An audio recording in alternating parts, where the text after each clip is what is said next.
Hello everyone. सो हमने last video में सीखा था कि कॉल ऑप्शंस क्या होते हैं। रिमेंबर। तो आज हम सीखने जाएंगे कि कॉल ऑप्शन तुमने सीख लिया था, आज हम सीखेंगे पुट ऑप्शन क्या होते हैं। तो welcome to my channel, my name is Sumit.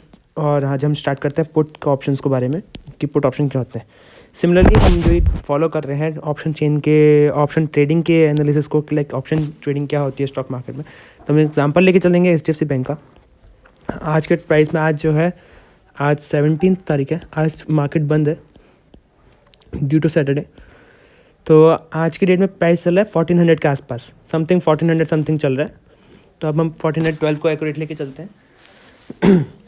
अगर पुट में क्या होता है कि अगर प्राइस नीचे जाएगा, अगर यहाँ से प्राइस नीचे जाता है तो पुट के प्राइस बढ़ते हैं। ठीक है, ये भी एक कॉन्ट्रैक्ट है या फिर एक एग्रीमेंट कह सकते हैं जो एक सेलर और एक बायर के बीच में होता है।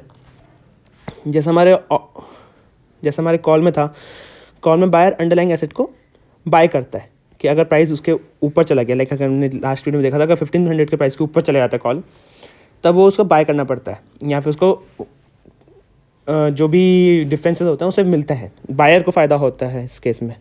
वेयरएस पुट में, अगर पुट हमारा अंडरलाइंग एसेट जो हमने स्ट्राइक प्राइस लिया है उसके नीचे चला जाता है अंडरलाइंग एसेट का प्राइस, तो बायर को सेल करना पड़ता है इस केस में। तो बायर को सेल करना पड़ता है, लाइक क्योंकि उसको एक लॉट वो एग्रीमेंट दे रहा है कि बायर एग्रीमेंट दे रहा है कि मैं इसे सेल कर पाऊंगा, मेरे पास इतना एक लॉट रखा हुआ है और मैं इसे सेल करूंगा अगर प्राइस नीचे जाता है। तो एग्जांपल लेके चलते हैं। अगर हमने लाइक 1350 का पी देखा, वो उसका प्राइस आज के टाइम पे 6 रुपये के आसपास चल रहा है। तो अगर प्राइस 1350 रुपये रहता है या उससे ऊपर रहता है तो पुट का प्राइस 0 हो जाएगा at the date of expiry. Expiry जैसे हमारी लास्ट थर्सडे होती है, last Thursday of the month. तो इस बार 29 फेब की बैटरी है।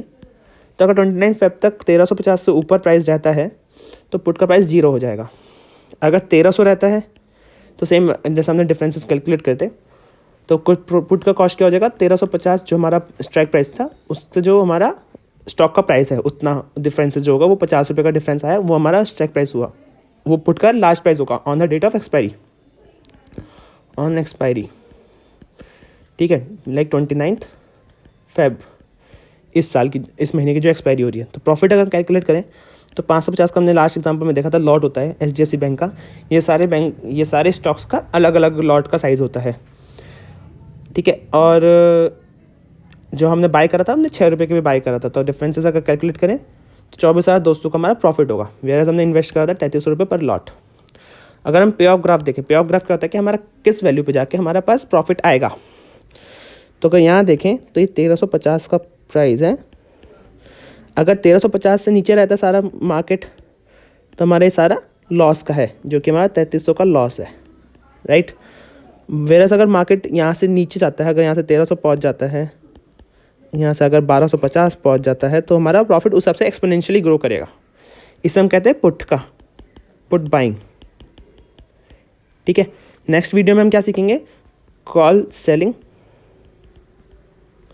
पुट सेलिंग, और इन दोनों को करने में कितना मार्जिन लगता है, लाइक कितना अमाउंट हमें चाहिए एक सेल करने के लिए। क्योंकि हमने सबने सुना है कि लाइक ऑप्शंस में जो सेलर्स होते हैं वो ही मैक्सिमम टाइम प्रॉफिट में रहते हैं, बायर्स को एक 10% ऑफ द टाइम वो प्रॉफिट करते हैं, बाकी टाइम वो लॉस करते हैं, क्योंकि 90% टाइम मार्केट साइडवेज रहता है। साइडवेज इन द सेंस कि वो ना ऐसे चलता मार्केट, एक डायरेक्शनल मूव नहीं आता। ठीक है, या चाहे वो अप साइड हो या डाउन साइड हो, डायरेक्शनल मूव नहीं आता, मार्केट हमेशा साइडवेज चलता है मोस्ट ऑफ टाइम। तो अगर आपको ये वीडियो अच्छी लगी हो तो लाइक करें, शेयर करें, सब्सक्राइब करें मेरे चैनल को, एंड मैं और ऐसी वीडियो लाऊंगा। Thank you.